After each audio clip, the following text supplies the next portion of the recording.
measures that is used in family planning? So, Tara. Good. what are you waiting for?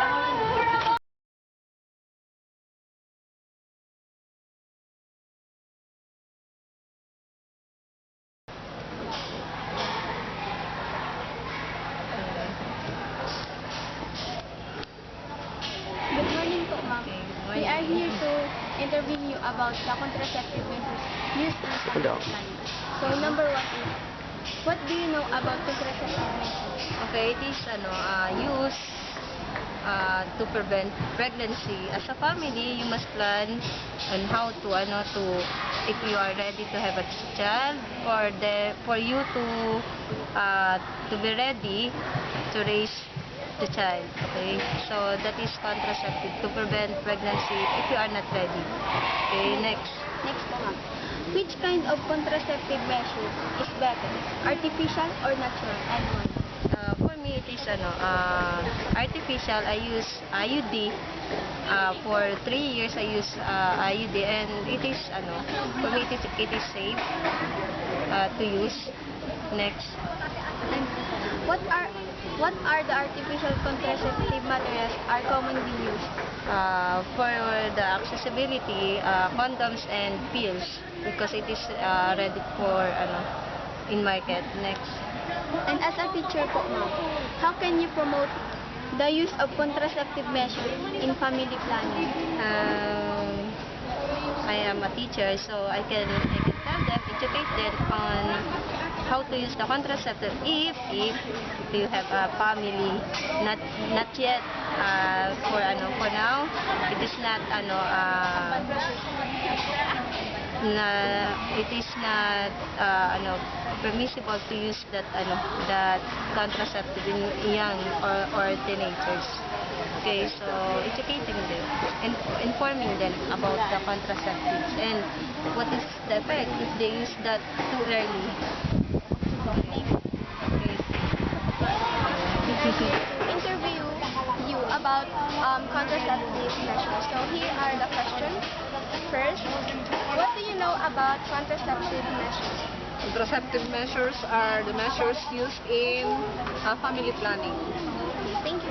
So next question is, which kind of contraceptive measures is better? Artificial or natural? Natural, because I myself practiced it, and it has no side effects on the part of the baby, the parent, the mother especially. So, what artificial contraceptive materials are commonly used? I do not know. I am not very sure if I know it, because I do not practice, I do not use artificial contraceptive measures. But based on my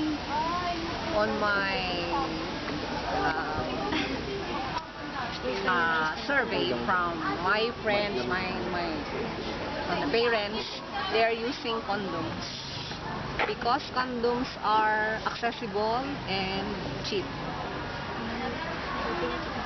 So next question is, as a teacher, how can you promote the use of contraceptive measures in family planning? To inform my students how to use this contraceptive measures when they are already having their family, and to gain more knowledge on how to use this, so that I can share them to my students for future use. Okay, last question na po ito. How important is the contraceptive measures used in family planning? It's very important, since it will help the family save money, and then give time to their children. Not only time, but also attention, and also advice, and so many things. If you have few children, you can give everything to them. Unlike if you have many, they are deprived. The children are deprived of the time of the parents, and also of the time, the money, etc. The care of the parents. Bye. Thank you, ma'am. Thank you.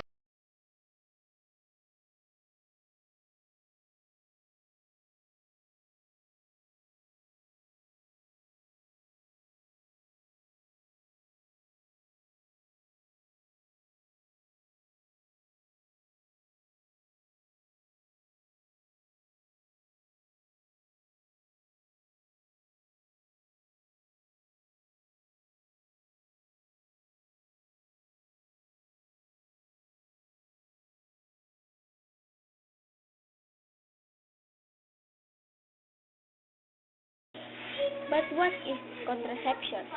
A contraception is a way to prevent pregnancy, although different contraception methods work in different ways. Contraception generally prevents sperm from reaching and fertilizing an egg, which is how a pregnancy starts. What are the methods of contraceptive that are available? First, long-acting reversible contraception, such as an implant or an intrauterine device. Second, an hormonal contraception, such as contraceptive pills or the pill that injection and vaginal rings. Third, barrier methods, such as condoms and diaphragms. Fourth, fertility awareness. Fifth, emergency contraception. And sixth, permanent contraception, such as how important is the contraceptive measure used in family planning. The importance of family planning is the maternal health refers to the health of women during pregnancy, childbirth, and after delivery.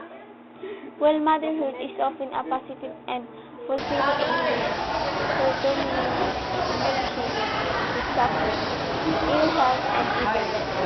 A woman's ability to face and manage her pregnancy has a direct impact on her health and well-being, as well as on the outcome of the pregnancy.